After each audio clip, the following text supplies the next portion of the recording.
अपने घर के अंदर आपसे इस तरह मुखातिब हो रहा हूँ क्योंकि जैसे मैं अभी दिखाने जा रहा हूँ घर के गेट पे ताला लगा हुआ है, तो मुझे मिलने की इजाज़त नहीं दी जा रही है।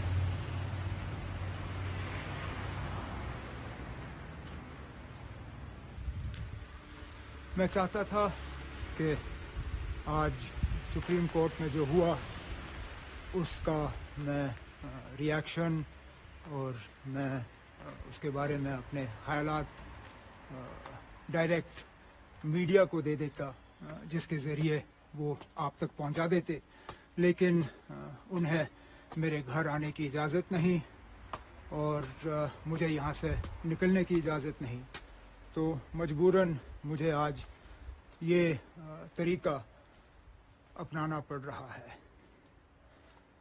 आज सुप्रीम कोर्ट ने आखिरकार 370 को 35A को जम्मू कश्मीर को 2 हिस्से में तकसीम करना, यूनियन टेरिटरी का दर्जा देना, इन सब मामलों पे अपना फैसला सुनाया।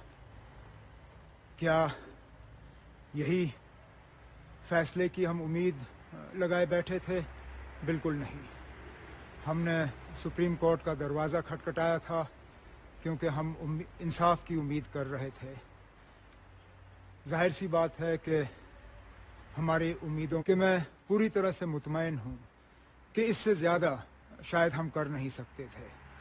हकीकत ये है कि हमारे मुखालिफ भी इस चीज़ को तस्लीम करने पे मजबूर हुए कि जहाँ तक केस का सवाल है, हमारे सबसे बेहतरीन वकील और उनकी जो कोशिशें रहीं, चाहे वो कपिल सिब्बल साहब हो, गोपाल सुब्रमण्यम साहब हो, मुझे नहीं लगता है कि उससे बेहतर वो कर सकते थे। 370 और रियासत दोबारा बहाल हो उसके लिए। बदकिस्मती से हम उन 5 ऑनरेबल जजेस को अपने मतलब सोच में हम उनको ला नहीं सके, उसके लिए तैयार नहीं कर सके, जिसके लिए न सिर्फ मुझे अफसोस है,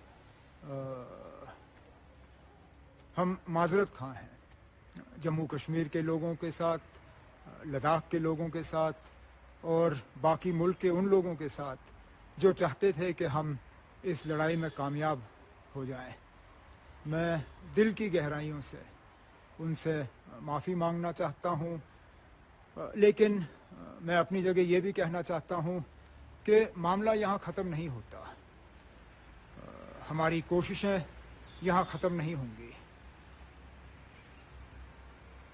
अगर यहाँ प्रेस वाले होते तो शायद वो मुझसे पूछते कि क्या आप सुप्रीम कोर्ट के इस फैसले को रिस्पेक्ट करते हो या नहीं। Do you respect the supreme court? बिल्कुल, हम सुप्रीम कोर्ट को रिस्पेक्ट करते हैं। अगर हम सुप्रीम कोर्ट को रिस्पेक्ट नहीं करते तो हम सुप्रीम कोर्ट में जाते क्यों? इंसाफ हासिल करने के लिए।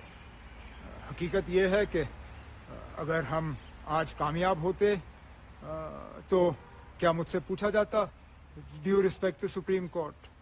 हारने के बाद अगर मैं ये कहूँ कि हम सुप्रीम कोर्ट को नहीं मानते या सुप्रीम कोर्ट के इस फैसले को नहीं मानते तो वो अपनी जगह गलत होता। लेकिन क्या इसके बाद हमारे पास और रास्ते हैं? क्यों नहीं हैं? बिल्कुल हैं। क्या दोबारा अदालत के दरवाज़ों को खटखटाना हमारे लिए एक पॉसिबिलिटी है या क्या हम उस पर सोच सकते हैं? मैं कह नहीं सकता हूँ। हमें अपने वकीलों से बात करनी होगी। पूरा जजमेंट जब आ जाए, जब हम तफसील से उसको स्टडी करेंगे, उसके बाद वकीलों से मशवरा करके हम ये तय कर सकते हैं कि क्या अदालत के दरवाजे दोबारा खटखटाए जाने चाहिए या नहीं। इसमें थोड़ा सा वक्त लगेगा। शायद नए साल में हम इस पे जो है कोई फैसला आपको बता सकेंगे। लेकिन वो अदालत के दरवाजे छोड़ के मैंने हमेशा कहा है कि ये हमारी लड़ाई जो है ये एक सियासी लड़ाई है, एक आईनी लड़ाई है, कानून के दायरे के अंदर लड़ाई है। اور ٹھیک ہے آج ہم ان 5 آنریبل ججز کو کنونس نہیں کر پائے، لیکن اس سے پہلے بھی 370 کو لے کے سپریم کورٹ کے کچھ فیصلے تھے 3 جج بینچ میں، چاہے وہ سمپت پرکاش کیس میں ہو یا دوسرے کیسز میں ہو، جس میں آج کے فیصلے سے ہٹ کے بالکل اس کے اپوزٹ سپریم کورٹ نے اس وقت اپنا فیصلہ سنایا تھا۔ اس وقت انہوں نے کہا تھا کہ 370 جو ہے وہ پرماننٹ ہے، اور آئین ساز اسمبلی کے ٹوٹنے کے بعد یا اس کو ختم کرنے کے بعد 370 کو ہٹایا نہیں جا سکتا۔ تو آج 5 ججوں نے اس سے پہلے جو 3 جج بینچ کا جو فیصلہ تھا اس کو بدل دیا، تو ممکن ہے آگے جا کے ایک اور بینچ جو ہے وہ آج ان 5 ججز کا جو فیصلہ ہے اس کو بدل دے گی۔ لیکن جہاں تک سیاسی بات پہ میں آ جاؤں، کیا اس وقت سمپت پرکاش کیس کے بعد بی جے پی نے اپنی کوششیں بند کی؟ کیا وہ رکے؟ جس چیز کو حاصل کرنے کے لیے ان کو شاید اب 70 سال سے زیادہ لگے، 1950 میں ان کی کوششیں شروع ہوئیں 370 کو کمزور اور اس کے بعد ختم کرنے کے لیے، آخرکار آج وہ کچھ حد تک اس میں کامیاب ہوئے، لیکن جہاں عدالت میں ان کے حق میں فیصلے نہیں ہوئے وہاں انہوں نے اپنی سیاسی کوششیں جاری رکھیں۔ تو اسی طرح ہم یہ قبول کرتے ہیں کہ آج ہم سپریم کورٹ میں جموں کشمیر لداخ کے لوگوں کے لیے انصاف حاصل نہیں کر سکے، لیکن ہم اپنی کوششیں بند نہیں کریں گے، پرامن طریقے سے آئین قانون ان چیزوں کا ساتھ لے کے ہم بھی اسی طرح سیاسی طور جد و جہد کریں گے، اس امید کے ساتھ چلیے آج نہیں آگے جا کے کہیں ملک میں ایسے حالات پیدا ہوں گے کہ ہم اپنی کھوئی ہوئی جو پہچان ہے، جو عزت ہے، جو سارا کچھ 5 اگست 2019 کو ہم سے لیا گیا، ہم اس کو واپس حاصل کر سکیں گے۔ تو میں لوگوں کو صرف یہی یقین دلانا چاہتا ہوں کہ ہم بے شک آج ہم ناکامیاب رہے، لیکن ہم نا امید نہیں ہیں، ہم مایوس نہیں ہیں۔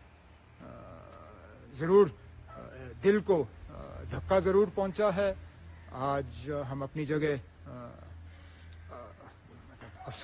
ہمیں افسوس لگ رہا ہے، لیکن ہماری یہ کوششیں جو ہیں یہ جاری رہیں گی، اور میں جموں کشمیر کے لوگوں کو مبارکباد دینا چاہوں گا اس بات کے لیے کہ انہوں نے 2019 کے بعد صبر سے کام لیا، انہوں نے حالات یا ماحول کو بگڑنے نہیں دیا، انہوں نے قانون کو اپنے ہاتھ میں نہیں لیا، اور میں چاہوں گا کہ آگے بھی ہم اسی طرح کا جو ہے لائے عمل جو ہے وہ اختیار کریں، کیونکہ یہ لڑائی جو ہے یہ ایک دن کی لڑائی نہیں ہے، یہ ایک ہفتے کی لڑائی نہیں ہے، یہ ایک مہینے کی لڑائی نہیں ہے، شاید یہ 1 سال کی بھی لڑائی نہیں ہوگی۔